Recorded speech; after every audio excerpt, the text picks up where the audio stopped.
So here I'm starting with her obviously on the takeoff side of the jump. I'm going to reach my opposite hand towards her nose and reward her for taking the obstacle. Now I am moving forward a little bit here just to give her a little bit of support to the jump, but she's doing most of the work by herself. Now, once you know the dog's going to take the correct side of the jump, you can start adding your verbal cue here.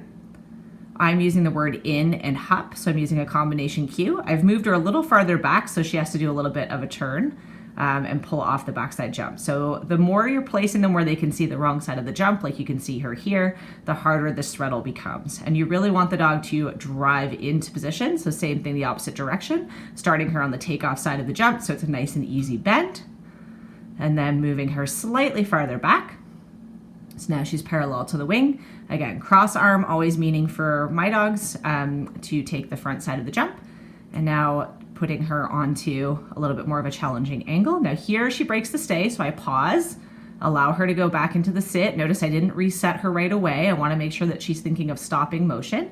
Now I'm moving my hands around a little bit, just to make sure that she is not anticipating the arm. It's very common for them to start anticipating the arm coming up means a release. So I'm moving my hands around before I actually give her that cue.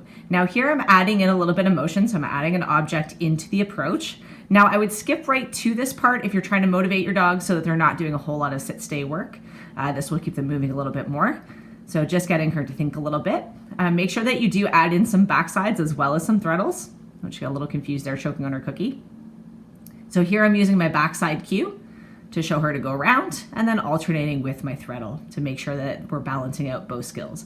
As you move your object closer, farther forward so that it's parallel to the wing, you're getting more into a traditional threadle angle where you have two jumps side by side. So it's a little bit tougher. She has to bend in a little bit more. Again, still using that cross arm to bring her in.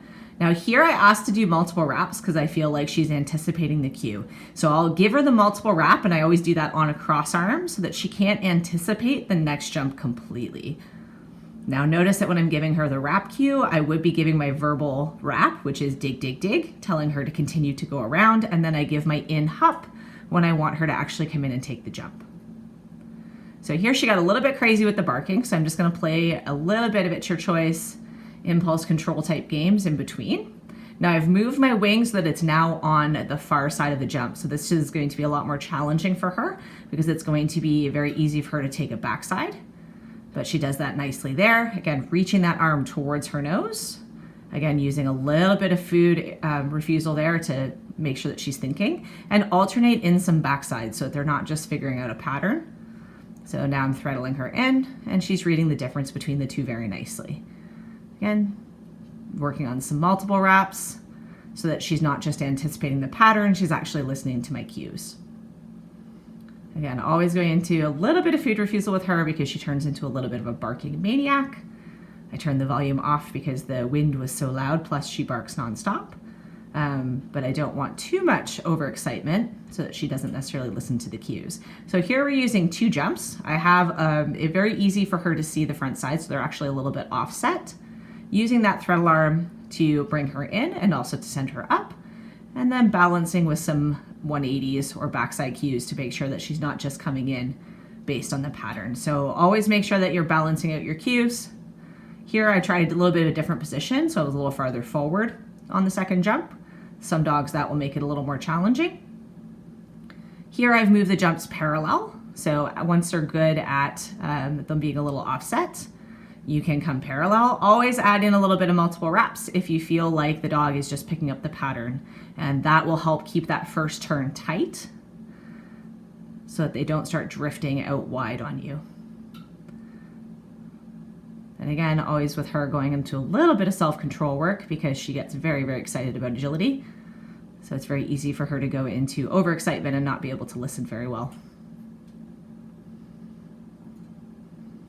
Again, slow feeding so that she can quiet down and focus. Now here they're offset the opposite direction, so she really has to pull to the inside. This is the hardest angle for most dogs. Again, her multiple wraps are getting a bit wide there, so I'm going to go closer and show her. And it's really important that you're not losing that first turn. So if they start drifting wide on you, just go into those multiple wraps until they're good. Again, the first ones you saw there, she was a bit wide. So definitely want to make sure that you keep the integrity of your turns.